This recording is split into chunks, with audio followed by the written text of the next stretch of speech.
Olá pessoal, estamos aqui em mais uma edição do nosso podcast Papo de Classe.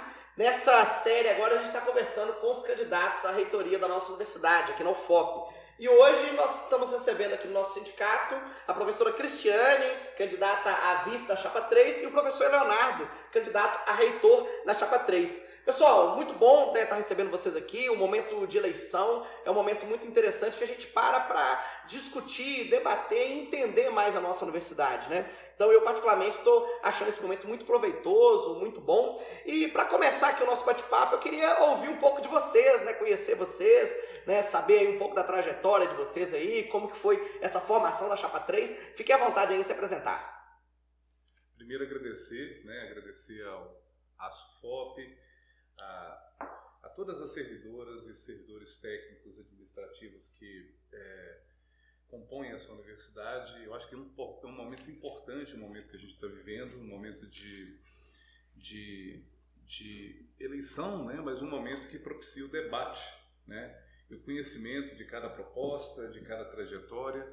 Então, antes de me apresentar, eu queria agradecer ao Gabriel, em nome de toda a SUFOP, né? Representando toda a SUFOP e todos os servidores e servidoras técnicos administrativos, por propiciar esse momento aqui de diálogo junto às categorias. A minha trajetória, na verdade, ela começa dentro da universidade, desde a época de estudante, né? Eu fui estudante da Universidade Federal de Ouro Preto, cursei a Engenharia Civil na UFOP, também fiz meu mestrado, também integrei em um determinado momento a representação estudantil, inclusive refundando a Associação de Pós-Graduandos da UFOP, na época que eu fazia o meu mestrado, né, onde eu também fui coordenador da APG. Então, a minha trajetória ela se dá não só como servidor da UFOP, né, mas aluno, ex-aluno e atuante dentro dos movimentos estudantis. Após concluir meu mestrado, eu me torno professor, né, do Instituto Federal Minas Gerais. Antes, porém, eu também já havia lecionado na educação básica, fui professor de física das escolas municipais em Mariana, a cidade que eu nasci, a cidade que eu resido hoje. E fui, num determinado momento, professor do Instituto Federal, onde eu também fui diretor de um campus importante. Participei de todo o processo de transformação de Cefet em Instituto Federal, um momento importante para o país, um momento de expansão do ensino profissional e tecnológico. As universidades viviam o reúne, os institutos federais viviam a expansão do ensino profissional e tecnológico, quase que mais que dobrando o número de campus naquela época, ofertando mais educação pública e tecnológica para a população brasileira. Posteriormente venho para o UFOP como professor lotado inicialmente no curso de Engenharia Civil, no Departamento de Engenharia Civil, e naquele momento, é um momento importante que eu chego à instituição, e estava em discussão a implantação do curso de Engenharia Urbana, um curso importantíssimo para a universidade, um curso que hoje é bem avaliado, né? Recebeu nota máxima aí na última avaliação, e um curso que tem a ver muito com o engajamento da universidade com as cidades onde a universidade está inserida. De fato, trata dos problemas urbanos. Passo, então, a integrar a comissão e presidir a comissão da implantação do curso de Engenharia Urbana, que já tem várias turmas formadas e hoje, na verdade, é um curso de relevância dentro da universidade. O primeiro do país, hoje, inclusive, impulsionou outros cursos no nosso país. Nos últimos anos, eu estive à Pró-Reitoria de Planejamento e Administração, né, onde a gente desenvolveu diversas atividades. Eu sempre cito três importantes. Primeiro, a reorganização da estrutura administrativa da universidade. Naquele momento, a gente transformou a PROEX, que era a Pró-Reitoria de Extensão, em Pró-Reitoria de Extensão e Cultura, a PROP, né, que era agora que traz a inovação dentro do seu nome e das suas atividades, e criamos naquele momento uma pró-reitoria que era uma demanda histórica da categoria TAI, da categoria docente, que é pró-reitoria de gestão de pessoas, né? Então, a partir dali, a gente reorganizou a estrutura administrativa da UFOP, colocando ela dentro dos conceitos do sistema de informações e organizações do governo federal, e hoje é uma estrutura extremamente alinhada. Presidi também, nesse momento, a comissão que implantou o novo estatuto da UFOP. Acho que é importante destacar, foi um ganho o novo estatuto, que ampliou a participação de diversas categorias, inclusive a participação dos técnicos administrativos, e um estatuto que foi discutido na gestão anterior, né, mas que ele foi aprovado pelo MEC somente em 2019. E aí a gente conduziu esse processo de implantação do novo estatuto e, obviamente, a gente percebeu que nesse processo de implantação e nesse funcionamento a gente também precisa rediscutir alguns pontos, obviamente com a participação de todas as categorias, discente, docente e dos técnicos administrativos, para valorizar e impulsionar a participação das categorias no novo modelo de organização da universidade. E um momento importante, Gabriel, que a gente destaca, que eu gosto de destacar na minha trajetória, é justamente um momento difícil que o país viveu, que o mundo viveu, que foi o momento da pandemia, onde a gente teve as atividades suspensas, né, pelo risco, né, que vivíamos naquele momento, e em um determinado momento a universidade precisou retomar as suas atividades presenciais. E, obviamente, foi constituído um comitê técnico, que era o comitê de enfrentamento, que cuidava da biossegurança, mas foi constituído também o comitê gestor, que cuidava da retomada, né? E naquele momento eu presidi, junto com outros pró-reitores e gestores da universidade, a chamada retomada segura, né? Eu presidi o comitê gestor, onde a gente, mesmo no contexto orçamentário, mesmo diante de um governo que negava a ciência, negava a universidade, a gente conseguiu implementar recursos, né, para que a gente tivesse uma retomada mais segura para os nossos técnicos e técnicas administrativas, os nossos docentes e discentes da universidade. Então, esse é um pouco da minha trajetória, né, e ao longo dessa conversa, desse bate-papo, a gente vai destacar outras ações importantes que a gente realizou à frente da pró-reitoria. Mas eu gosto muito de destacar essa minha trajetória, porque essa vivência minha como ex-aluno dessa universidade, essa noção de pertencimento que eu acho que os gestores da universidade devem ter, né? Essa minha ligação desde a época estudantil até agora como docente da Universidade Federal de Ouro Preto. Bacana. A trajetória é extensa, hein, Cristiane? Achei que não ia sobrar tempo pra gente conversar, não. Cristiane, a gente também gostaria de te conhecer um pouco, né?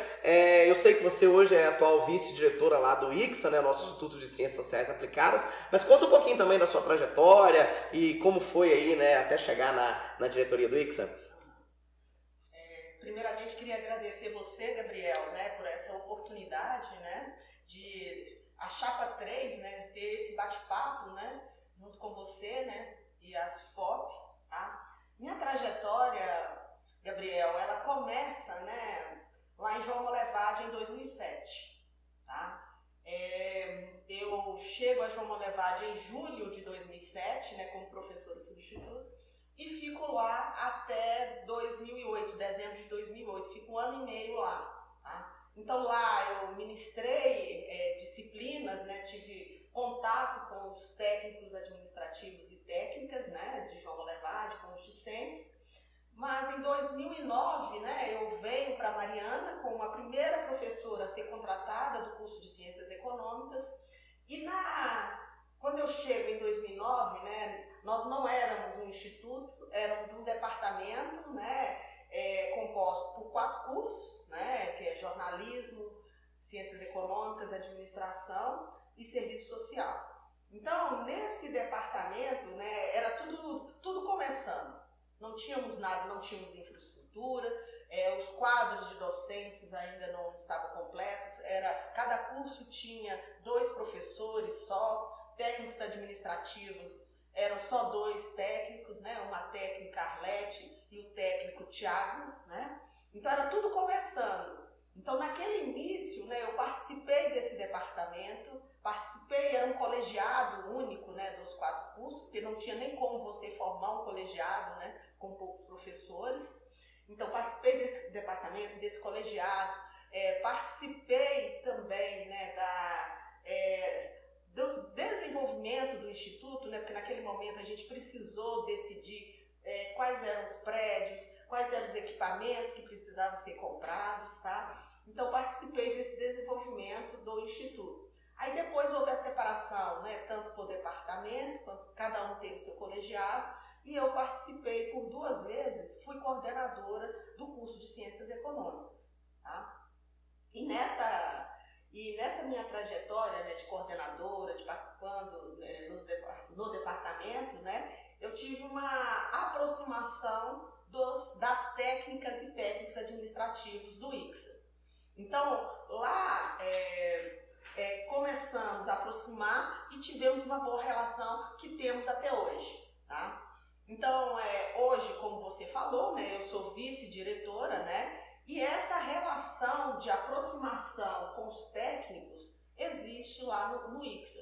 Então, tanto na diretoria que eu estou hoje, tanto o diretor Harrison como eu na vice-diretora, a gente tem essa relação próxima dos técnicos. Lá a gente tem essa relação de escuta para a gente tomar as decisões, tá? Então, antes da gente tomar qualquer decisão, a gente tem a escuta das técnicas e técnicos administrativos.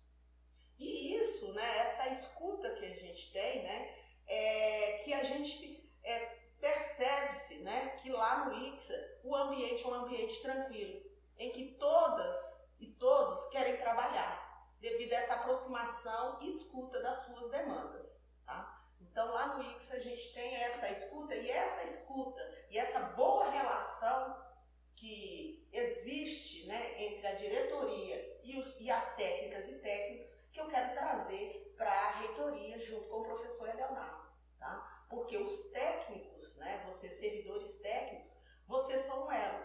E esse elo é um elo muito importante para que a gente tenha o desenvolvimento e crescimento da nossa universidade.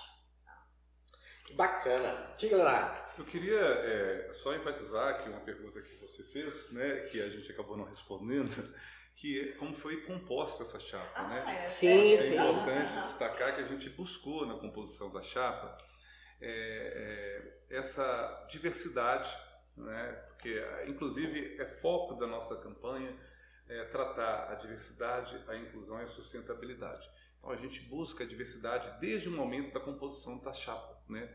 Tendo um professor, né, do campus Ouro Preto e uma professora de um campus que não seja o campus sede, né? Então tanto na questão de gênero, mas também na diversidade de campus a gente buscou essa composição para que tenha um olhar do campus de uma pessoa que não é do campus sede, para a gente inclusive avançar nessa percepção e no avanço, na verdade, do pertencimento, especialmente dos campos Mariana e João Monlevade. Isso é importante. Diga, Cristiane, desculpa, acabei se cortando. Gabriel, né, para complementar aqui o Leonardo, né, a gente tem essa diversidade, né, que o Leonardo colocou, de gênero e campo, mas também como que eu gosto de falar como que eu chego para compor essa chapa junto com o Leonardo, tá? O meu nome, né, eu aceito esse desafio, sabe? Eu não estou aqui representando sozinha, eu não estou compondo essa chapa simplesmente para ser uma vice-reitora figurante. Por trás de mim existe um coletivo de mulheres. Então, reunimos, né, quando o nome do professor Leonardo saiu para ser reitor, nós mulheres reunimos porque percebemos que é preciso ter diversidade de gênero. Então existe existe um coletivo de mulheres que nós trabalhamos e nesse nós discutimos qual que seria a pessoa para compor a chapa junto com a Leonardo. Então, nesse grupo de mulheres, a gente decidiu que seria uma mulher que não fosse, né, do campus Morro do Cruzeiro, ou então ela seria Mariana ou João Molevade.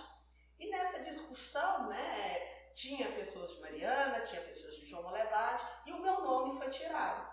Devido a essa minha trajetória, esse acolhimento que eu tenho com a comunidade, e eu aceitei esse desafio. Então eu digo, compor a chapa do professor Leonardo é compor, é ser uma vice-reitora de fato, uma vice-reitora que vai representar todas as mulheres da nossa comunidade. Tá? E nesse coletivo tínhamos não só docentes, tínhamos técnicos administrativos também. Tá? Que bacana. É bom se vocês trazem muito essa questão da diversidade e óbvio que no momento de eleição se debate tudo isso muito, né? Né, a gente teve o debate lá em João Molevade, né, pessoal? Isso aqui está sendo gravado após o debate de João Molevade.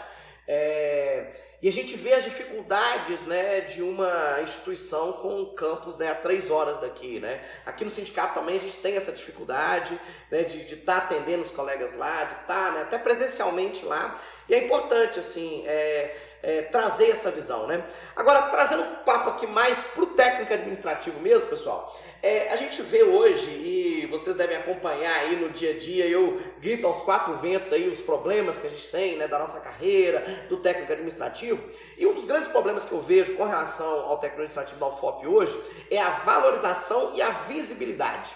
Né? A gente tem essa dificuldade, né? A gente tem um corpo técnico fantástico, sabe, assim, o corpo técnico da UFOP é fantástico mesmo, né? Citando aqui a pandemia, por exemplo, que o Leonardo falou, eu particularmente não fiquei um dia sem receber na pandemia, sabe, assim, né? Nossos colegas trabalham muito e dão conta das atividades, seja qual for a adversidade, né? E aí, assim, como, de maneira concreta, como vocês pensam, né, maneiras de dar visibilidade, né, ao TAI da UFOP e também da valorização na carreira? O que vocês têm de propostas que a gente possa falar de maneira concreta sobre valorização e visibilidade?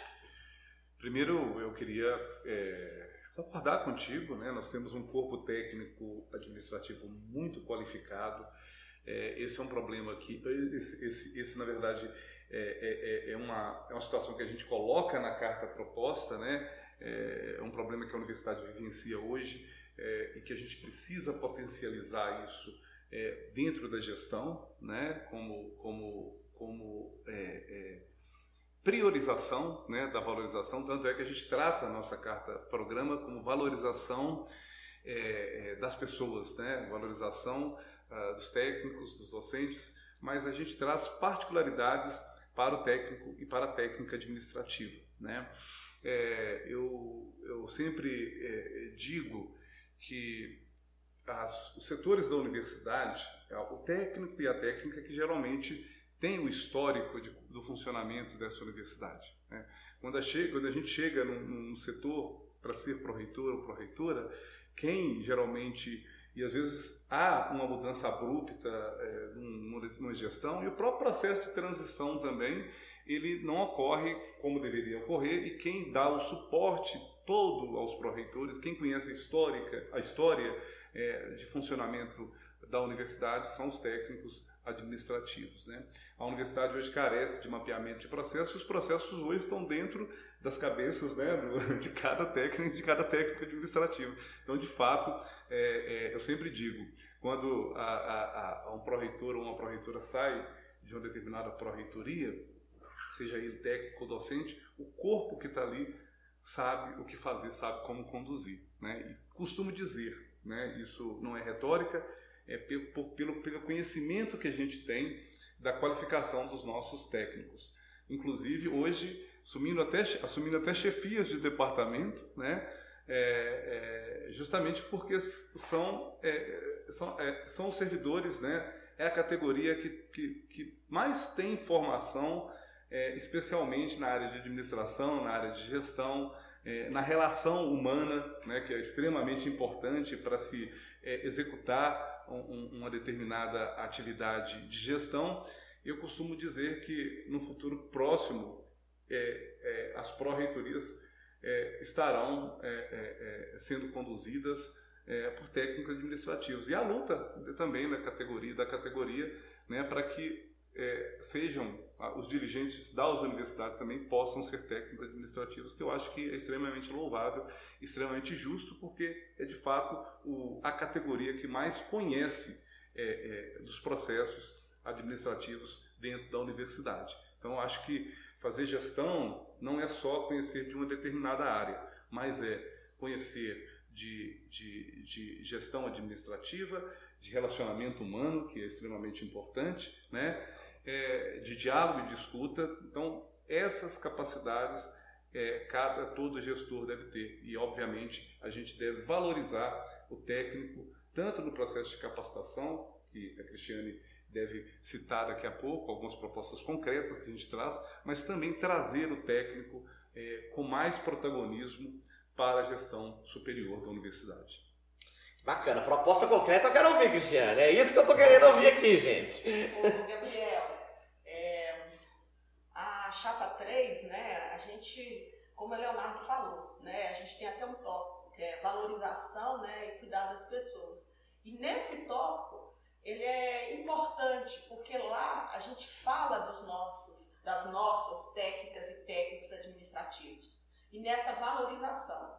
E nessa valorização, né, a gente tem várias propostas, mas uma que eu vou começar a falar, né, que a gente vê, né, que o Leonardo até começou a falar aqui, né, os técnicos, e você também citou, os técnicos, eles são qualificados.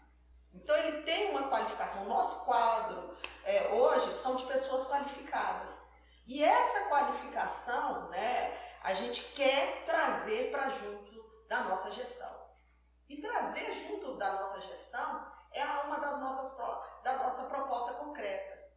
É que a gente vai ter, né, na nossa gestão superior, a gente já coloca aqui, que a composição dela, né, vai ser, no mínimo, a força de trabalho. O que é isso? Se hoje a gente tem 40% de técnicas e técnicos administrativos, né, na nossa composição da nossa gestão, no mínimo 40% será de técnicas e técnicas administrativas.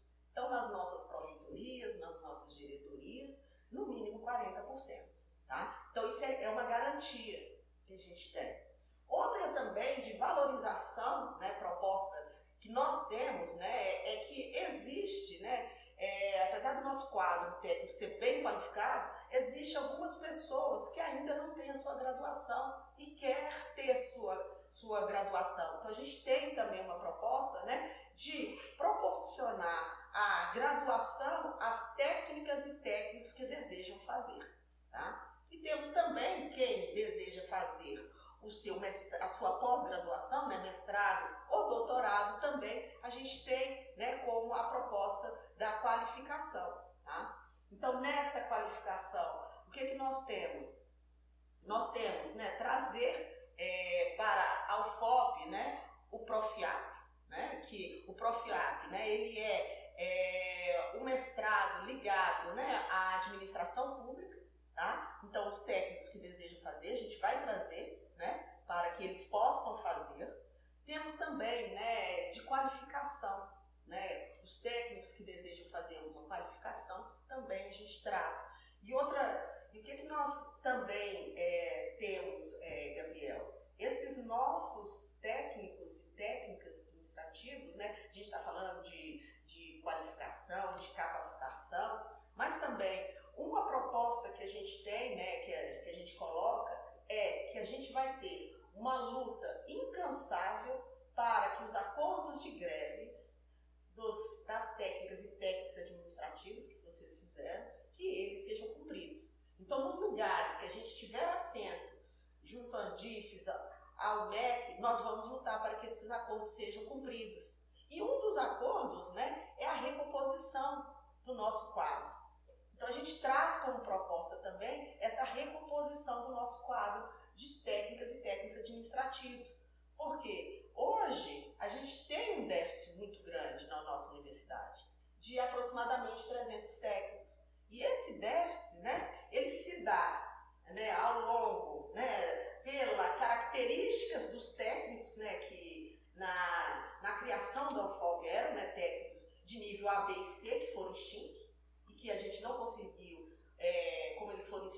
gente não tinha recomposição, e também pelos bancos de talentos que o governo federal fez, então que a gente perdeu alguns técnicos.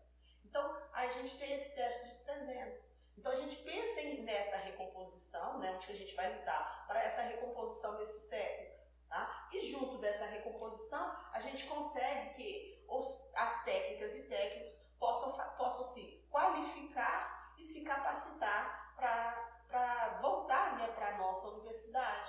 Tá? Então, com essa recomposição a gente consegue. Tá? Que bacana. Proposta assim na ponta da língua, hein? Sim, e tem um outro ponto, Gabriel, que eu acho que aliado a esse processo de recomposição, que na verdade já há uma sinalização do governo para enviar ao Congresso Nacional essa proposta de aumento de cargos. A gente entende que a Universidade Federal de Ouro Preto ela deve ser priorizada e a gente vai estar lá no Undifes, no MEC, lutando, porque lutar pelo técnico é lutar pela universidade. Né? A gente entende que essa recomposição ela se faz necessária. A cada momento a gente vive o maior drama de setores, né, que precisam ter técnicos e técnicas, né, e não tem. Mas também a gente traz uma proposta interessante, né, que além do fluxo contínuo do processo de remoção, conforme você disse, a gente reafirmou, nós temos técnicos e técnicas muito qualificados, com mestrado e doutorado, em setores que eles às vezes se sentem desestimulados. A gente pretende, né, dialogar com a categoria, né, e aí eu já queria adiantar que todas as nossas ações, elas sempre serão antecipadas de um diálogo com a ASUFOP, quando se tratar da vida do técnico administrativo nessa universidade. Então, não é um setor ou outro setor que vai tomar uma decisão sem um diálogo mais próximo com a ASUFOP, que é, de fato, a representação dos técnicos. Eu tenho uma história de militância que eu reconheço a representação das categorias. Eu não tenho a cultura de dialogar com servidores isoladamente. Então, a valorização da categoria se dá pela valorização da entidade representativa. Então, a gente trazendo essa possibilidade de um edital de remoção, aproveitando as competências, né, os talentos da universidade, acho que a gente traz, eu sempre falei, porque já que o governo federal faz o seu banco de talento, por que a gente não pode fazer o nosso interno? Né? Eu acho que a gente pode trabalhar nesse sentido, em diálogo com a entidade e, obviamente, dentro de um processo de recomposição, né? Porque o setor que às vezes perde essa servidora ou esse servidor, ele também precisa de uma solução para que ele não fique sem o devido funcionamento adequado. Você falou uma coisa interessante aqui, que é a questão do banco de talentos. Uma coisa que não é muito clara para a gente hoje é como que se dá aí essas remoções internas. Uhum. Né? Qual que é a ordem de prioridade? Eu sei, óbvio, que nós estamos estrangulados pelo quantitativo, né? Isso é fato, e né, na ausência é difícil você resolver qualquer coisa, mas vários colegas têm essa queixa. Né? Eu quero sair do setor A e ir para o setor B, eu quero mudar de camping, né? Quero sair de Ouro Preto e ir para Mariana ou João Monlevade, né? E aí, assim, de fato, como vocês pensam isso, né? Seria assim, a gente ouvir mais, como que se dá esse banco de talentos e essas remoções internas, né? Porque, de fato, a gente tem muitos colegas extremamente qualificados para uma tarefa e estão em outras, e outros que estão desmotivados naquela tarefa e gostariam de mexer. Como que seria esse banco de talentos? Hoje, na universidade, quando há já, né, uma orientação tem cargos que, na verdade, são específicos, né? Então, por exemplo, se é um contador, ele vai trabalhar dentro de setores vinculados à contabilidade na universidade. Mas tem um cargo, por exemplo, que é o assistente de administração, que ele pode executar diversas tarefas. O cargo é amplo, né? A descrição do cargo ela é ampla.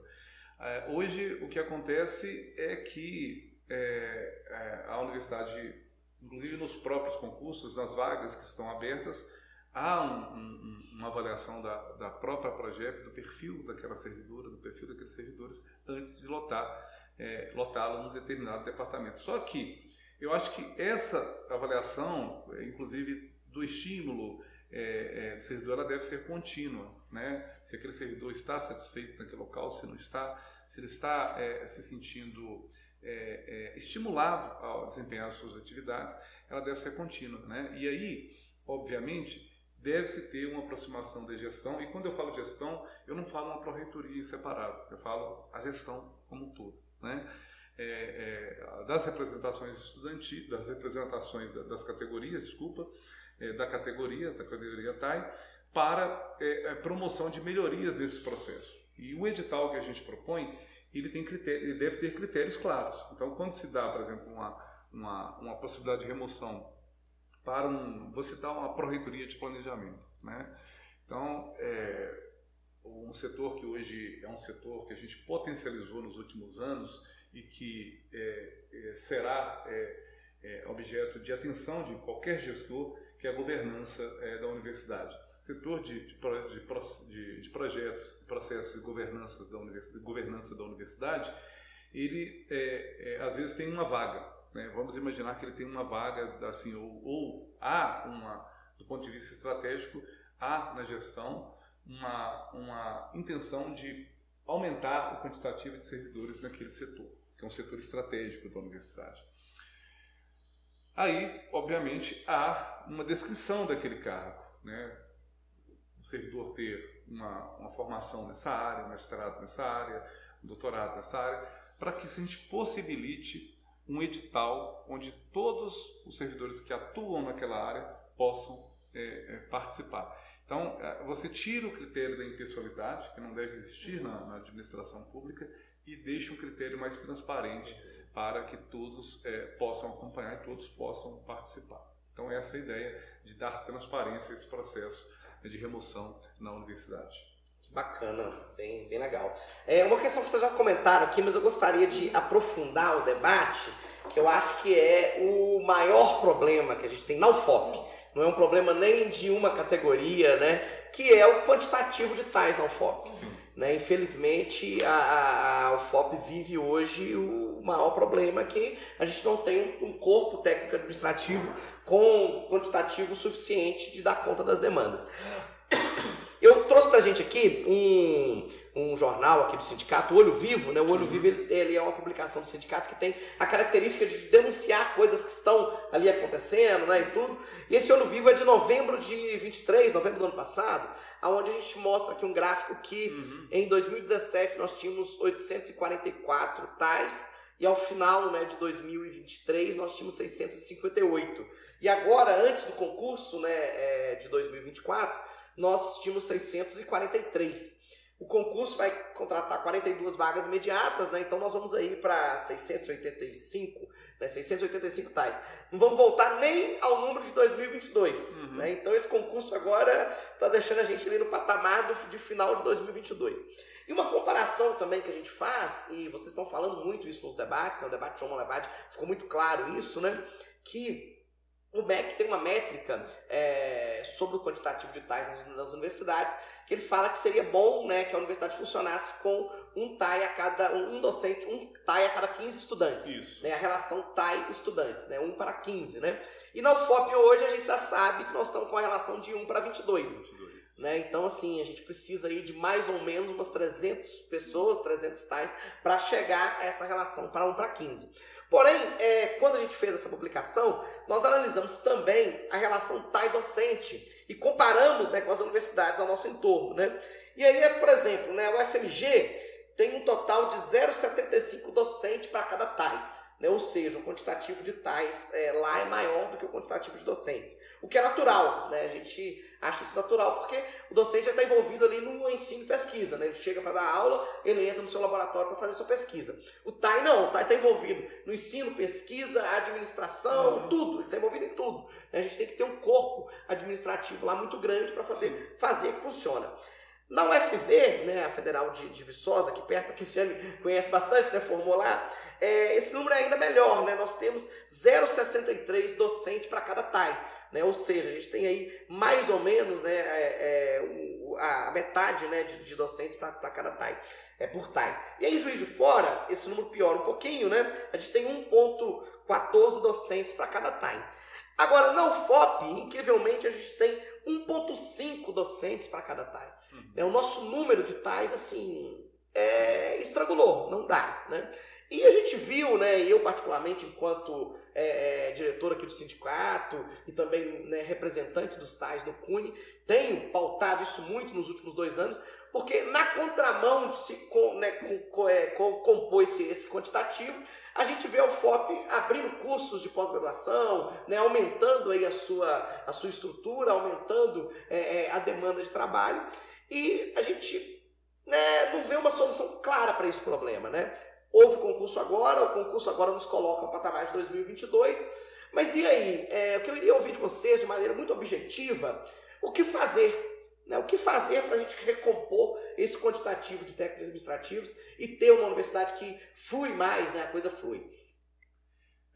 Primeiro que a recomposição, ela está dentro da própria pauta da última greve, né? Eu acho que esse é um ponto que a gente entende que deve haver pressão de nós gestores junto aos órgãos que a gente tem assento, ANDIFES, nas relações com o MEC, na relação com os nossos parlamentares mineiros. Eu acho que a gente tem que impulsionar e tem que representar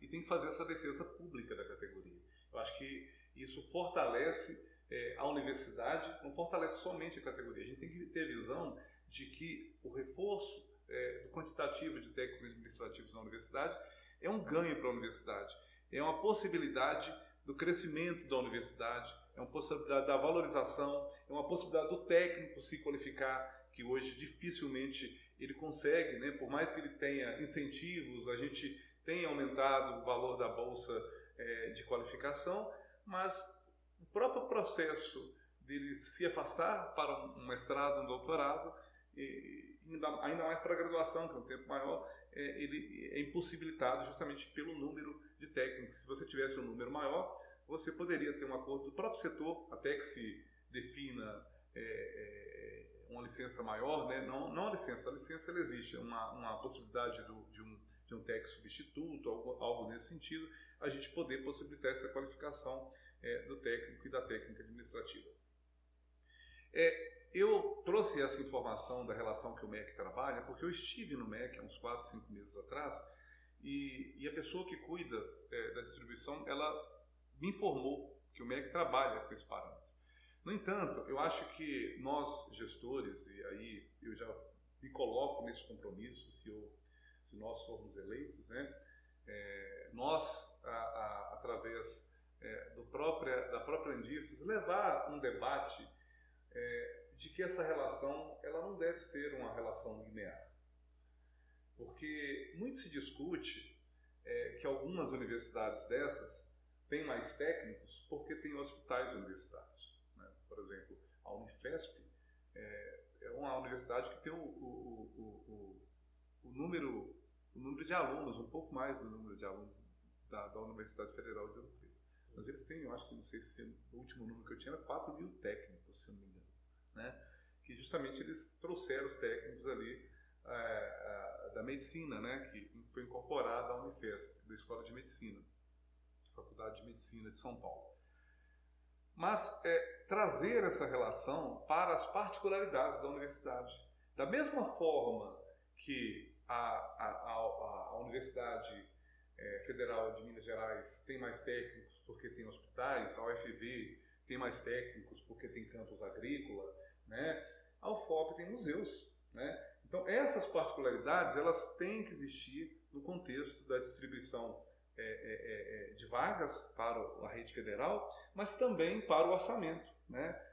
Quando se distribui o orçamento por aluno, você não leva em consideração a particularidade de cada universidade. Eu sempre digo, nós temos 2 grandes museus, né? E outros acervos que outras universidades não têm. E nós recebemos o percentual de recurso proporcional às outras universidades em função do número de alunos. Isso deve ser rediscutido, né? E não só do ponto de vista orçamentário, mas também na distribuição dos cargos e das vagas para as universidades públicas brasileiras. E desde já a gente coloca o compromisso, a Cristiane e eu, de lutarmos para que isso seja revertido, né? Infelizmente, não depende só de nós, como você falou, mas depende da nossa luta, né? E ela será constante e em contato constante também, em diálogo constante com a categoria. A gente pretende fazer essa nossa gestão muito próxima da categoria, mas representando a categoria e a universidade nos assentos que a gente tiver. Eu sempre falo e cobro muito, né? Estou no papel de cobrar aqui, que, sabe, por que ainda alguém não pegou esse problema, pôs debaixo do braço, sentou lá no MEC e, eu quero falar com o Camilo para resolver isso aqui, né? Mostrar um gráfico simples disso aqui, gente, né? A situação tá ruim e o FOP vai parar. Eu lembro de uma fala sua, Leonardo, enquanto pró-reitor de planejamento, numa assembleia universitária que as entidades organizaram lá em 2022, né? Se eu não me engano, a assembleia foi em agosto de 22, que você falou exatamente isso, né? Você falou, gente, se todos os tais hoje que podem aposentar pedir para aposentar, o FOP para. Sim. Né? Então, assim, a gente está vivendo esses problemas, né? A gente viveu recentemente, no início desse ano, o problema da água, né? Que água contaminada ou não está contaminada, aquela confusão. E isso tudo é em função da falta de técnico administrativo. Né? Hoje a gente tem, né, um colega que é responsável, né, por vir na bomba aqui no centro e fazer a manobra e tudo. Então, assim, se esse colega fica doente, sai de férias, né, e como é que fica? Né? A gente tem o problema lá na ponta, né? E de fato, assim, a gente precisa de resolver o quantitativo de técnicos administrativos. O que é histórico também na nossa universidade, tem essas questões. Diga. Você falou dos aposentados, da possibilidade de aposentadoria. E muitos desses cargos são cargos de nível B e C. Você acabou de falar que nós vamos ter aí uma recomposição de técnicos agora do concurso, né? Mas se você observar no último relatório de gestão, se eu não me engano, a Progep apresenta o número de servidores ativos, inativos, apresenta os servidores que estão aptos a aposentar. Eu acho que nós temos cerca de 50 hoje. Então acaba que volta ao patamar de novo de 650, né? Então o que a gente ganhou é porque, por mais que a gente tenha um concurso vigente, se for um aposentado de nível D ou nível E, que a gente tenha concurso, a gente aproveita. Mas boa parte desses que estão para aposentar são nível C e B. Então, de fato, deve ser um compromisso da nossa gestão, essa luta contínua nos locais onde a gente estiver assento, e aqueles que a gente não tiver, a gente vai buscar também o assento. Isso é importante. Isso, Gabriel, né, que o Leonardo está falando, tem que ser um compromisso da gestão.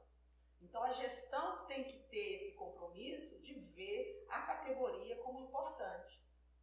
Então a gente tem que lutar por essa recomposição. Porque sem essa recomposição, realmente a gente vai ter as técnicas e técnicos administrativos adoecendo. A gente já tem. Então, se a gente não lutar para que melhorar esse nosso quadro, tá, a gente só vai prejudicar as técnicas e técnicos administrativos. Então, a gente tem que ter esse cuidado.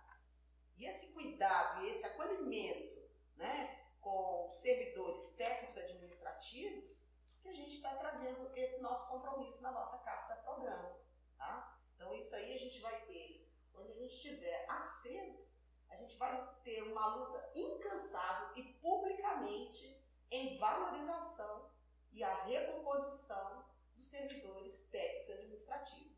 E tudo isso, né, como o Leonardo falou, não vai ser uma discussão isolada. A gente sempre vai estar numa escuta, num diálogo com o sindicato. E nessa escuta não é só dialogar, a gente precisa agir. E no agir para que a gente possa ter, de fato, concretamente, a recomposição do nosso quadro de técnicos administrativos. Isso é fundamental até para que a UFOP continue caminhando, né? Por isso que eu falo que esse é o maior problema da UFOP. Inclusive tem vários estudos que correlacionam até o quantitativo de tais com os índices de pesquisa, né? E de fato é necessário. Agora eu quero trazer uma outra questão para a gente aqui, que muitos falam que é polêmica, mas para mim não é polêmico, porque eu sempre falo, adoro, né, que o novo sempre vem. Teletrabalho, pessoal, tá aí, né, tá sendo falado, todas as chapas, inclusive, têm falas públicas, né, sobre essa questão. E eu gostaria de ouvir de vocês, né, qual é a opinião de vocês sobre o teletrabalho, sobre o programa de gestão de desempenho e o que vocês pretendem, né, caso sendo eleito, o que vocês pretendem trazer para a nossa universidade com relação especificamente ao teletrabalho e ao PGD. Ô, Gabriel, para a Chapa 3, teletrabalho não é um problema, não é um assunto espinhoso. Tanto é que é a única chapa que teve o compromisso de colocar na sua carta-programa. É a única. A gente começa, né, valorização e cuidado das pessoas. A gente começa a falar do teletrabalho. Porque hoje, né, a gente tem um trabalho, né, ele mudou muito. E após a pandemia, né, se mudou muito o trabalho, a forma de se trabalhar, né?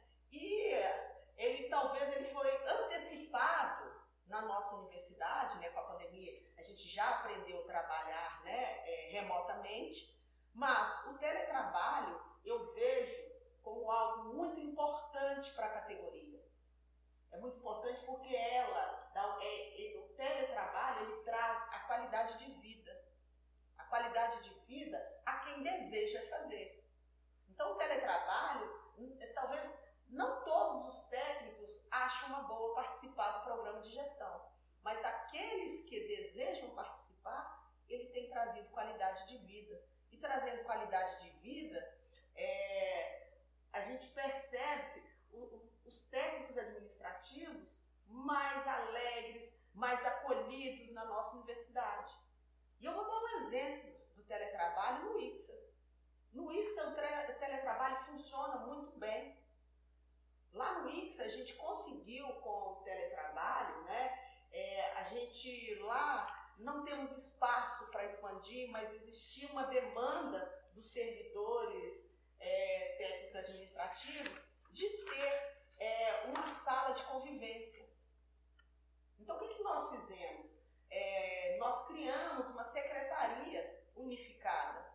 Uma secretaria unificada, antes a gente tinha uma sala da secretaria, da diretoria, uma de departamento, uma de colegiado, e a gente unificou todas essas secretarias. Essas secretarias, ela contribui porque as pessoas estão em teletrabalho, então tem sempre alguém que vai estar lá conversando, né, atendendo a comunidade. E também uma das salas, né, que era ocupada por uma secretaria, a gente transformou em uma sala de convivência para os técnicos administrativos. Então, onde ali eles têm onde conversar, onde tomar o seu café, tá? Então, a gente tem esse teletrabalho. A Chapa 3, ela vê como um ganho para a categoria, tá? E não um problema espinhoso. Tá? E isso, né, a nova IN ainda, ela traz mais avanços, né? Assim que ela for implementada também, ela vai trazer mais ganhos para a categoria. Esse ganho em que nós vamos ter que quem estiver, né, teletrabalho, estiver de forma presencial, ele não precisa nem ter um ponto, que é outra coisa que as pessoas, né, ficam muito tenso, né? Você tem aquele horário de saída, se você esquecer, né, você está um dia em casa, você não tem, mas quando você está lá, você fica muito tenso. Então a gente vê o teletrabalho como um ganho para a categoria e a 9N nós vamos ter mais ganhos ainda. Eu sempre falo que no setor que eu hoje coordeno, que é a Propad, nós tivemos avanços significativos em um retorno tanto da gestão quanto dos servidores que estão lotados, dos ganhos relacionados ao programa de gestão. Né? Então, eu sempre digo, a Cristiane falou do ICSA, eu falei da Proplad, eu sempre digo que essa implementação, quando ela é bem feita, né, ela é boa para todas e todos. Né? Então, às vezes quem critica o programa de gestão é que às vezes não teve a competência necessária para implementar dentro do seu setor. Então, eu acho que que é necessária uma aproximação também da própria gestão nesse cuidado e nessa orientação, e a gente traz experiências, e eu sempre digo, né, que a gente às vezes não precisa inventar roda, né, a gente tem que às vezes trazer boas práticas. Então, aqueles setores que a gente teve boas práticas, como no ICSA, como na Proplat, como em outros setores, também aproximar esse diálogo para melhoria e avanço nos demais setores. E o que a Cristiane falou, com a implementação da 9N, que ainda não foi realizada em função de um ajuste do sistema, que é outra coisa que também deve ser melhorada, né?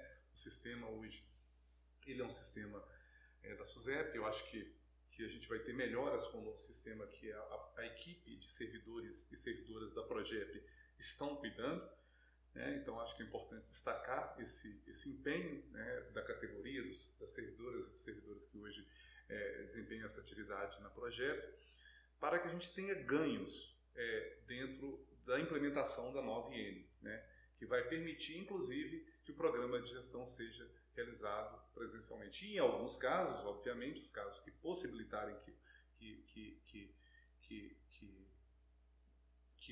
se realize o programa de gestão presencialmente, se ele é definido por um plano de trabalho, por uma atividade que já está prevista pela técnica ou pelo técnico administrativo, automaticamente, em alguns casos, a gente vai possibilitar até a não necessidade do registro de ponto que a Cristiane destacou.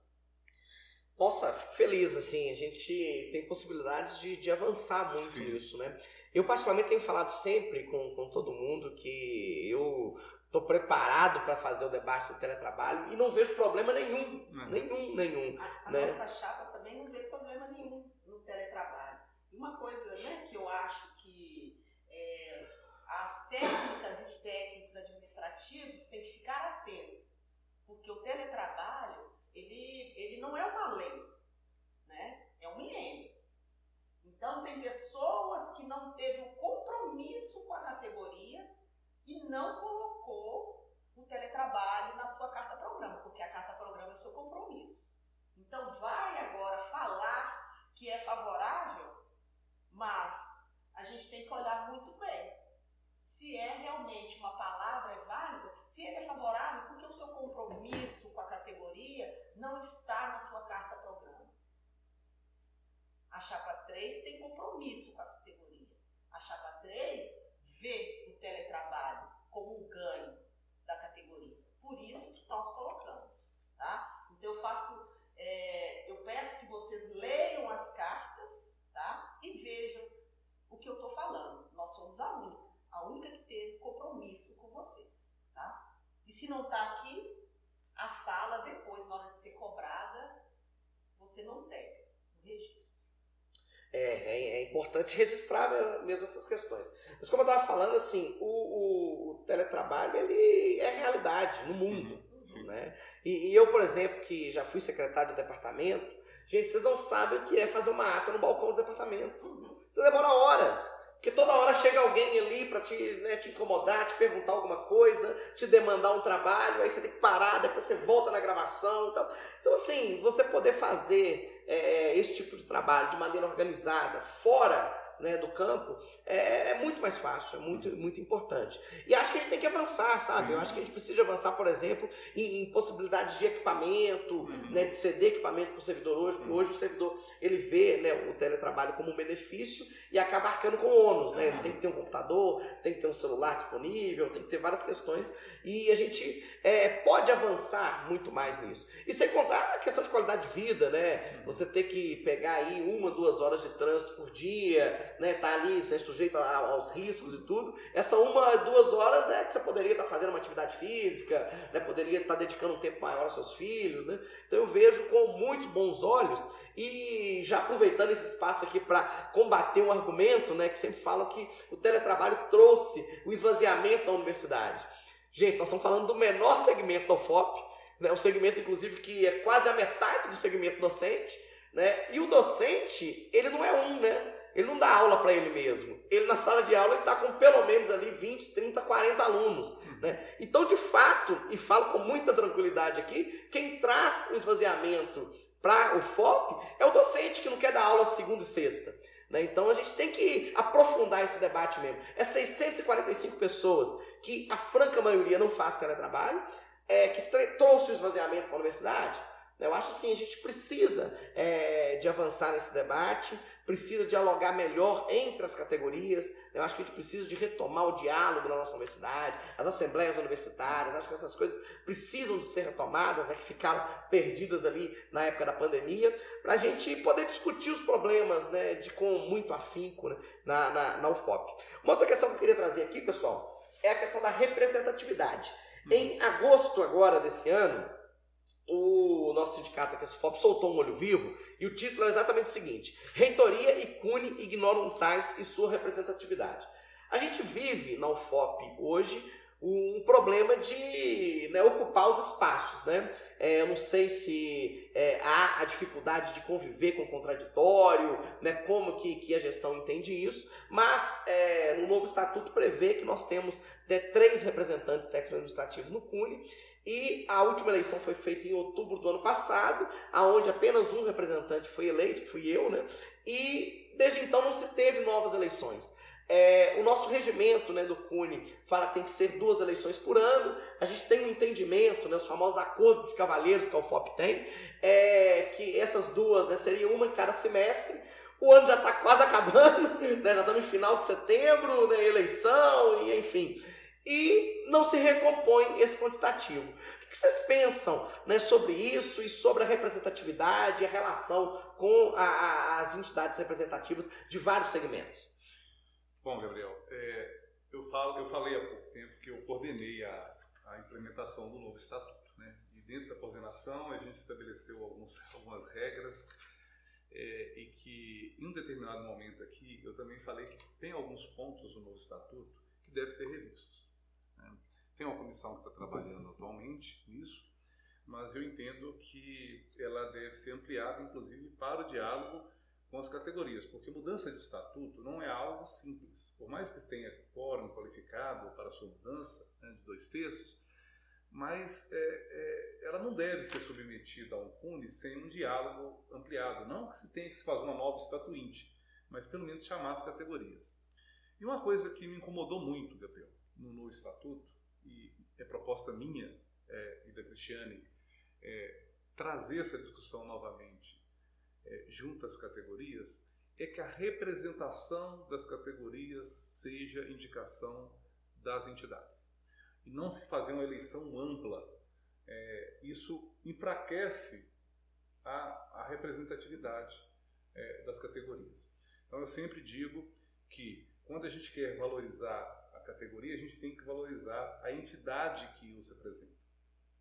Então, a valorização dos técnicos se dá pelo reconhecimento e pela aproximação com a SUFOP. Então, eu entendo que a gente deve travar um diálogo junto ao CUNE, trazer os argumentos necessários, inclusive esse histórico de esvaziamento, que às vezes, quando você amplia demais, não há um pertencimento, né? Há um esvaziamento. O novo estatuto, ele foi um ganho, mas hoje tem sido a dificuldade de complementar as vagas, né? E aí, no caso, não é só de técnicos, discentes também está com representação, docente também está com representação. Então, eu entendo, tá, que o fortalecimento das categorias, e aí você citou lá nisso, o que você pretende fazer para fortalecer, outra ação que a gente pretende é levar uma discussão para o Conselho Universitário para a mudança desse item do estatuto que tirou das entidades o poder de indicar os seus representantes. Se a gente tivesse essa possibilidade, quando tivesse uma vacância, automaticamente a SUFOP já poderia indicar um novo representante sem precisar de uma nova eleição. Então eu acho que a gente poderia, é nossa intenção, levar essa discussão para o CUNE, obviamente alinhado com as entidades. Nossa, você trouxe uma questão aí que eu, enquanto dirigente sindical, acho perfeito. Né? De fato, a gente tem que fortalecer a representatividade, fortalecer a entidade daquela categoria. E se hoje a gente tivesse isso, a gente não teria essa defasagem, né? A gente já vai aí para quase 1 ano e meio, né, que apenas eu sou representante no CUNE. E, de fato, o sindicato já poderia ter indicado outros 2 colegas e resolvido isso, né, com muita tranquilidade. Eu trago essas questões porque, assim, eu tenho cobrado isso sistematicamente, né? Em todas as reuniões, né? Em agosto, inclusive, eu até pedi que se trancasse a pauta até que se recompôsse, né? Obviamente foi um pedido retórico, porque eu já imaginava que o CUNE não teria essa coragem. Infelizmente, o nosso conselho universitário não entende as coisas dessa maneira. Inclusive, esse Olho Vivo traz uma foto que é muito emblemática, que é a foto, né, desta votação, né, onde, né, todo o conselho universitário, né, vota por continuar a pauta. Eu, inclusive, tenho receio até de questões legais futuras, né, porque eu não sei qual é a interpretação aí da legalidade acerca dessas questões, mas eu acho que vocês trazem a proposta assim, ideal, né? Eu acho que, de fato, a representação dos técnicos administrativos tem que ser indicada pelo sindicato SUFOP, a representação dos estudantes tem que ser indicada pelo Diretório Central dos Estudantes, e a representação dos professores tem que ser indicada pela ADUFOP, né, pela Associação dos Docentes, e aí se resolve, né? Basta um ofício da entidade colocando isso, e vocês colocam de maneira muito objetiva e muito clara. Outra coisa, pessoal, lembrando aqui das reuniões do CUNE e tudo, trazer um ponto para mim aqui, que é um ponto espinhoso, e eu acho, Leonardo, que foi o maior erro da atual gestão, que é a questão da corregedoria. Por que eu trago isso aqui, né? No passado, nós tivemos algumas ações, né, inclusive definidas pelo Conselho Universitário, onde vários órgãos superiores governamentais mandou ao FOP rever a decisão, e gestões anteriores falaram, não, nós temos uma autonomia universitária, nós vamos bancar nossa decisão, e é isso aí mesmo, e beleza, né, e arcou, né, com as consequências, inclusive decisões que trouxeram benefícios para os tais, né, vários processos e tudo, histórias antigas que, né, eu acho que todo mundo conhece. Hoje, a atual reitoria trouxe para nós um corregedor que é diretamente do quadro da CGU, né? Nós temos hoje um corregedor que ele não é um técnico administrativo da UFOP, ele não é um servidor, né, da UFOP, ele é uma pessoa diretamente do quadro da CGU. E aí, qual que é a nossa preocupação? E primeiro, assim, eu acho que essa questão ela poderia ter sido resolvida de maneira interna muito tranquilamente. Eu mesmo tenho na cabeça assim, uns 5 nomes de técnico que poderia ser o corregedor, pessoas capacitadas, pessoas que estão na gestão, pessoas que não estão na gestão, né? Mas acabou que a gestão optou, né, por trazer alguém da CGU, e eu vejo esse como o maior ataque à autonomia da UFOP, sabe? E como que fica, né? E vocês, né, caso sendo eleito, vocês vão ter que conviver, né, com esse corregedor, né, pelo menos os próximos 2 anos, né, porque tem mandato, não se faz essa troca. Como que se fica isso? Como que vocês veem esse episódio? Fariam do mesmo jeito? Fariam diferente? Como que vai ser a convivência, né, com esse corregedor? Eu tenho brincado no popular que nós colocamos a raposa para tomar conta do galinheiro, né? A gente poderia ter uma corregedoria interna, uma corregedoria que fosse servidor da UFOP, que entende a cultura da nossa universidade, que ia ter um papel muito mais no dia a dia, né, e optamos por, né, dar a chave do cofre lá para a CGU, alguém de fora que vai ver só a letra fria no papel. Como que vocês interpretam todo esse episódio?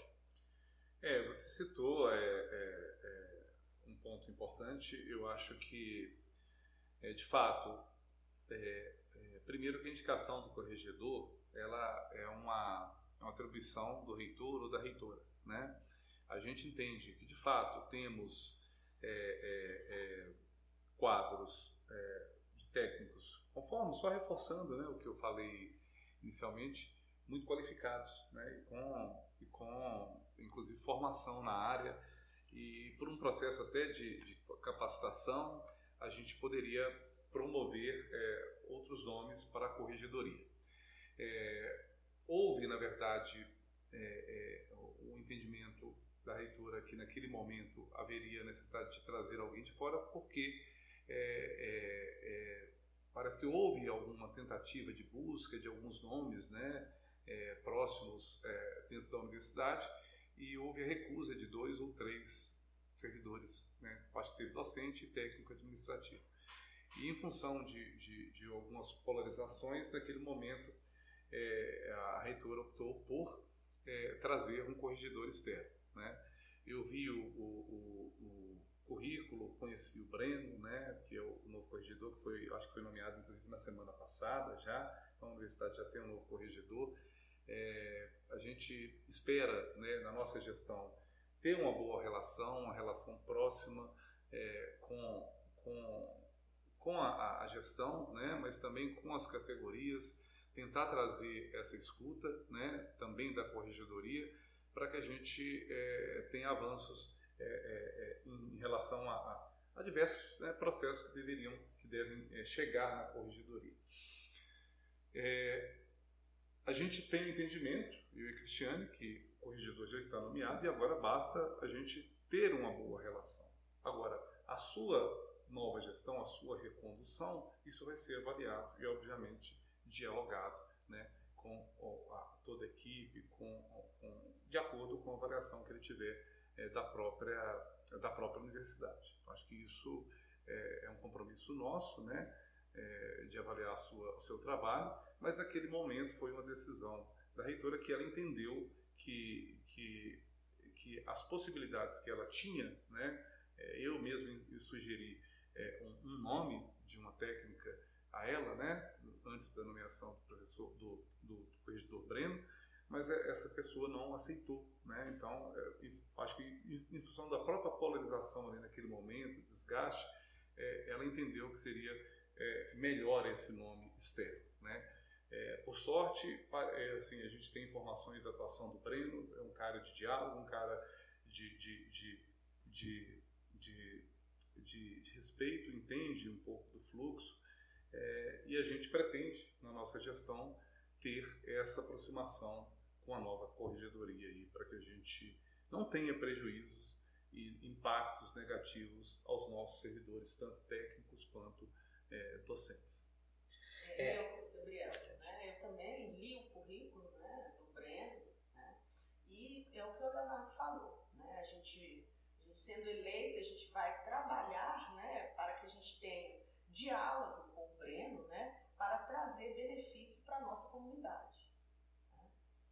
E o que, né, esse benefício, depois a gente vai avaliar essa sua recondução ou não. Também ouvindo a nossa comunidade, o que ele tem achado do seu serviço ao longo, né, das suas atividades. Okay?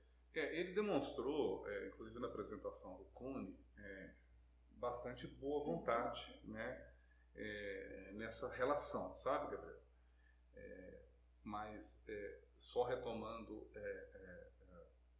a sua pergunta, eu também entendo que a gente também tem quadros, né, interessantes. A gente pode promover esse processo, inclusive, de qualificação e de preparação de futuros corregedores na própria universidade. Eu sempre falo isso, inclusive na nossa gestão, né? A gente pretende, caso a gente seja eleito, né, nos dias 2 e 3, já no dia 4 a gente planejar um processo de transição, mas com capacitação da nossa equipe, né? Porque terão pró-reitores técnicos, terão pró-reitores docentes, mas toda a equipe deve estar qualificada e capacitada para exercer as funções de pró-reitorias, diretorias administrativas.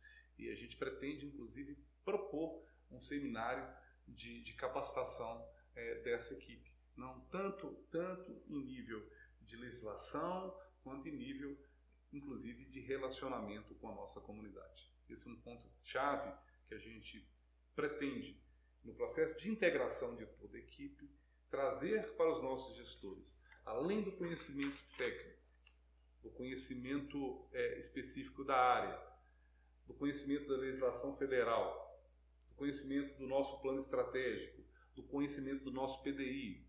Ele também tem a capacidade de diálogo e de escuta de todos os nossos servidores, de todas as nossas servidoras. Que bacana. Eu acho que esse episódio da corregedoria, a gestão perdeu uma oportunidade de valorizar um TAI, sabe? Eu acho que a gente poderia ter valorizado, mas a realidade está posta, né? Gostando ou não, teremos que conviver aí os próximos 2 anos. E espero, né, que vocês, caso sendo eleito, daqui a 2 anos, façam uma reflexão melhor e valorize o técnico administrativo, que a gente falou aqui várias vezes que é tão bom, tão dedicado, tão qualificado para o FOP. O clima pesou um pouquinho aqui, né? Falar de corregedoria é um negócio meio chato, né? Mas vou pegar um gancho que o Leonardo falou aqui, a Cristiane já até comentou, né, durante o bate-papo que caso você sendo eleito, vocês pensam em uma gestão com pelo menos, né, 40% composta por técnicos administrativos, mas eu queria aprofundar um pouco nisso, né? O que vocês pensam, assim, caso sendo eleito, de formação de gestão, de participação, né, dos tais nas pró-reitorias, na gestão? O que vocês já pensam aí? Se quiser dar algum spoiler de algum nome, de alguma coisa, como que tá isso aí? Bom, ela falou de... ajustando, Gabriel, quando ela citou exemplo numérico de 40%, ou seja, se tivermos 60, 40, né? Significa que vai ter 40, a gente vai pegar o percentual, mas o nosso entendimento, inclusive, já adiantando para vocês, é que vai ter muito mais do que isso, né? Então, o spoiler já é esse, né? É a participação efetiva, mas não só numérica. Eu acho que isso é importante, sabe, Gabriel? É a participação efetiva, inclusive nos processos decisórios, né?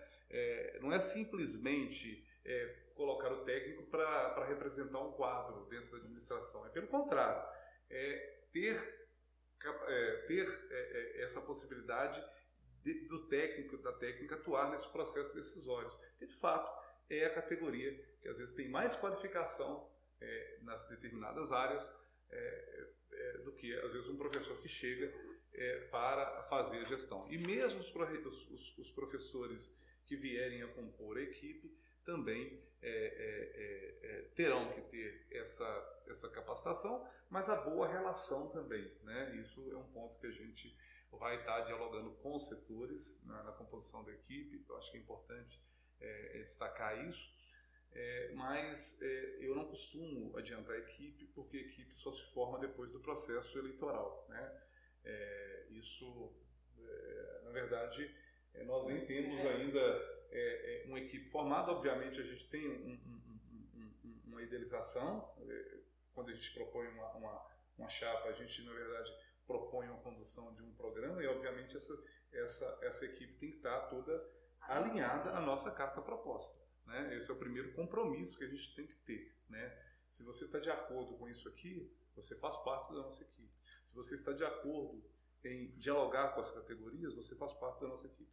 E isso a gente vai estar monitorando a todo momento. Agora, adiantamento de equipe é uma coisa que a gente não faz, a gente não compromete cargo em processo eleitoral, né? Que não é o nosso perfil, nem da Cristiane, nem meu. E o Gabriel, né? E o quadro, né, igual o Leonardo falou, né, eu falei no mínimo 40, mas como o Leonardo falou, vai ser mais. E isso também, né, de compromisso, né, das pessoas que vão compor a nossa gestão, ela precisa estar alinhada à nossa carta-programa, como o Leonardo falou, mas ela também precisa estar alinhada que ela não vai trabalhar isolada. Então, o que a gente quer é uma equipe coesa, que esteja alinhada com a nossa carta-programa e que ela esteja disposta a conversar com a comunidade e também conversar entre as gestões. Porque uma gestão, ela só é bem feita se todos os seus elos estiverem interligados. Então, uma pró-reitoria tem que estar interligada à outra. Uma decisão de uma tem que ser discutida no coletivo, tá? Porque uma decisão, se uma toma isolada, pode prejudicar toda a universidade. Então, a gente quer uma equipe coesa que seja integrada na nossa gestão. Bacana. E é isso mesmo, né? Acho que tem que pensar a gestão, pessoas, né? Prometer cargos depois de ganhar a eleição, né? Acho que agora vocês estão na etapa de, né, buscar os votos e tudo e fazer que essa gestão exista. Mas a gente dá uma cutucada para ver se sai, né, algum spoiler, alguma coisa. E até puxando isso, né? Eu queria puxar uma outra questão aqui, que hoje nós já temos, né, na legislação federal permissões, né, que o TAI possa coordenar projetos de extensão, né, projetos de pesquisa, né, isso já é uma realidade.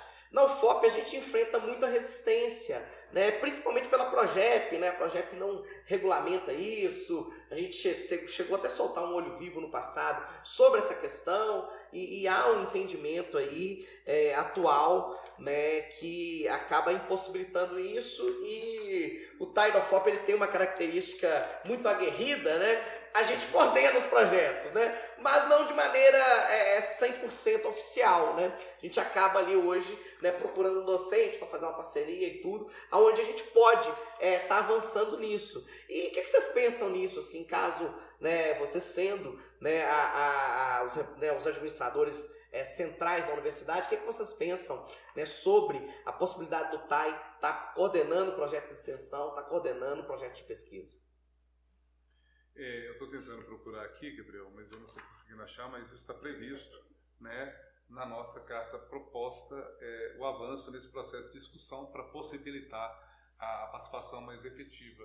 A gente sabe que hoje existe, às vezes, a necessidade de um docente coordenar, né, e a gente quer trazer, né, eu sempre trago que a gente deve se atentar a êxitos de outras gestões, né? Então, se a gente tem no contexto hoje da rede federal o entendimento que o TAI possa coordenar projetos de extensão, a gente tem que buscar esse entendimento, como isso é visto legalmente em outras instituições, e trazer para a nossa prática e não fugir da discussão e do debate. Então, há esse compromisso que está previsto, inclusive, na nossa carta-programa. E esse compromisso, Gabriel, quando a gente fala, né, a gente, a todo momento aqui, né, desde o início, né, da nossa conversa, nós falamos, né, da qualificação do técnico, né? Então, se ele é qualificado também para coordenar. Então, esse é o nosso entendimento, ele é qualificado para coordenar também os projetos, tá? Então, a gente traz na nossa carta também o nosso compromisso de dar visibilidade ao servidor técnico administrativo também na coordenação de projetos de extensão. Que bacana. O Pedro já está me mandando mensagem aqui, pessoal. Eu começo a falar muito de UFOP e acabo perdendo, né, a noção do tempo aqui. Eu, particularmente, sou um cara apaixonado pela UFOP, né, aluno de graduação, pós-graduação e TAI, né? Então, a gente está estendendo um pouco o tempo. Eu vou só pegar algumas questões aqui, né? Vocês falaram muito em potencializar, né, o TAI dentro da gestão, né? Foi a tônica aqui de todo o bate-papo nosso, proporcionar, né, mais atividades de qualificação, né? A professora Cristiana até comentou aqui do Profiap, né, de trazer o Profiap, que é uma ação muito interessante. Vocês falaram também, né, que estão comprometidos em cumprir todos os acordos, né, da greve de 2024. Foi uma greve que irá mudar, transformar muito a nossa lógica de carreira, né? Então vocês assumem o compromisso de, né, implementar, né, todos os ganhos da greve, repor o quantitativo, né? Vocês falaram muito aqui sobre a questão, né, de como repor, né, de procurar, né, dessas métricas e tudo. Propuseram que o banco de talentos dá mais visibilidade e transparência, né, aos processos, né, de remoções internas. Falaram da composição de TAIs na gestão, inclusive assumindo o compromisso, né, de que pelo menos 40% da gestão será composta, né, de técnico administrativo. Só uma correção, não é 40%. Não, não, pelo menos. Não, é porque ela citou um exemplo de 40%, porque ela fez um exemplo numérico. É o percentual representativo da categoria. Se for 40%, será de 40%, se for de 50%, será de 50%. Tá? Mas hoje tem em torno de 40%. Sim, sim, bacana.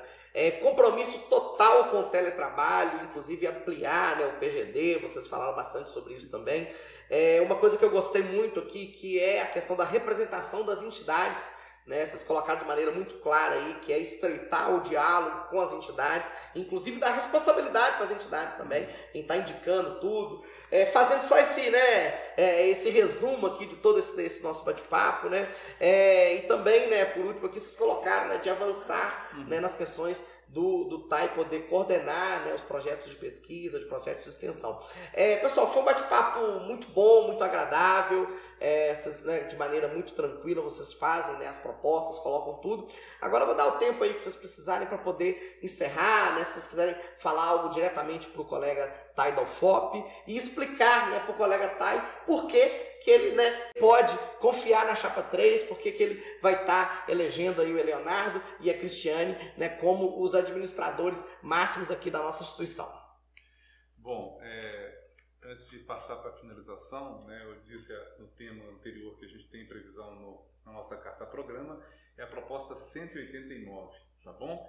Que é ampliar e criar políticas de incentivo à participação dos técnicos administrativos em educação, na extensão e na pesquisa, com criação de editais específicos para a categoria. Isso está bem destacado, inclusive a gente traz também a possibilidade de avançarmos na questão das bolsas para os técnicos e técnicas administrativas. Agradecer, Gabriel, pela oportunidade que foi nos dada aqui para esse bate-papo no podcast da FOP. Nós somos a chapa 3, né, Esperançar e Agir por uma universidade inclusiva, diversa e sustentável. A gente traz uma proposta que foi dialogada com diversos segmentos, né, e diversos coletivos da universidade, uma proposta concreta, uma proposta de alguém que tem conhecimento da universidade, né, para propor algo factível de ser executado. E a gente pede, né, esse apoio da categoria por entender, né, que propostas efetivas para as técnicas e para os técnicos administrativos foram aqui inseridas na nossa carta-programa. E a nossa carta-programa é a nossa carta-compromisso para a próxima gestão. É a partir delas que não só a categoria representativa dos técnicos vai nos cobrar, mas toda a universidade vai estar atenta para a nossa gestão. Então, finalizando, gostaria de agradecer essa oportunidade. É sempre bom ter canais como estes para estreitarmos nossas relações, e a gente já coloca à disposição aqui, não só durante esse processo eleitoral, mas durante a nossa futura gestão, de estarmos sempre aqui dialogando, participando mais vezes. Eu acho que é a segunda vez que eu participo desse bate-papo, mas participando mais vezes, né? A gente, inclusive, pode definir uma periodicidade, que é um canal extremamente importante, é um canal que tem uma audiência significativa e função da gestão, no processo de prestação de contas, trazer essa possibilidade de aproximação com a comunidade. Tá? E a gente pode fazer por diversos canais, mas também a gente quer deixar já como compromisso definirmos uma periodicidade dessa participação na nossa futura gestão neste canal. Muito obrigado pela oportunidade, muito obrigado a você, técnica e técnico administrativo, por trazer essa possibilidade de debate para a nossa chapa. Eu queria primeiramente agradecer você, Gabriel, né, por nos dar essa oportunidade, né, de falar, né, às técnicas e técnicos administrativos, tá? Dizer para vocês, né, que a nossa carta-programa, como o Leonardo frisou muito bem, é a nossa carta-compromisso com a gestão, tá? Onde que no primeiro dia da nossa gestão a gente já vai estar com esse compromisso, tá? A nossa carta-programa é uma carta-programa que ela tem 292 propostas. São 292 propostas factíveis, tá? E uma delas que a gente não teve a oportunidade de falar dela aqui, mas eu queria chamar a atenção para ela, porque eu acho que ela é de suma importância para as técnicas administrativas, técnicos também, que é a criação da nova pró-reitoria, que é a pró-reitoria de diversidade, equidade, inclusão e ações afirmativas. Essa nova pró-reitoria, a gente tem N propostas, mas nós temos propostas ligadas à saúde física, emocional, mental dos nossos servidores, principalmente técnicos e técnicos administrativos. Temos propostas fundamentais também, porque muitos de vocês passam por assédio, seja de professores, e essa pró-reitoria, ela tem uma proposta de tolerância zero ao assédio na nossa universidade, tolerância zero a qualquer tipo de violência que esteja existindo, racismo, xenofobia, gordofobia, LGBTfobia, todas as violências a gente terá tolerância zero. eu peço a vocês, tá, que leiam a nossa carta-programa e leiam dos outros candidatos e façam uma avaliação. O que é factível, o que é proposta concreta para os servidores técnicos administrativos. E nessa comparação, eu chamo a vocês a fazer essa comparação e eu tenho certeza que a Chapa 3 tem propostas concretas. E eu peço a vocês que no dia 2 e 3 de outubro, venha com a Chapa 3 construir uma universidade diversa, inclusiva e sustentável para todos nós. Vote Chapa 3.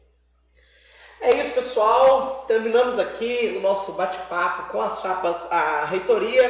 Fizemos aqui hoje o bate-papo com os colegas da Chapa 3. Gostaria de agradecer aqui a Cristiane, muito obrigado. Agradecer o Leonardo. Um bate-papo muito bom, produtivo. E já convidar os colegas aí a ficar atentos nas redes sociais do sindicato, que nós estamos aí fazendo uma série de bate-papos, né, com os colegas, com os candidatos sobre a eleição da reitoria. E no dia 2 e 3 de outubro, a gente convida os colegas a participar do processo de votação que será feito pelo Sistema Milfop. Muito obrigado a todos.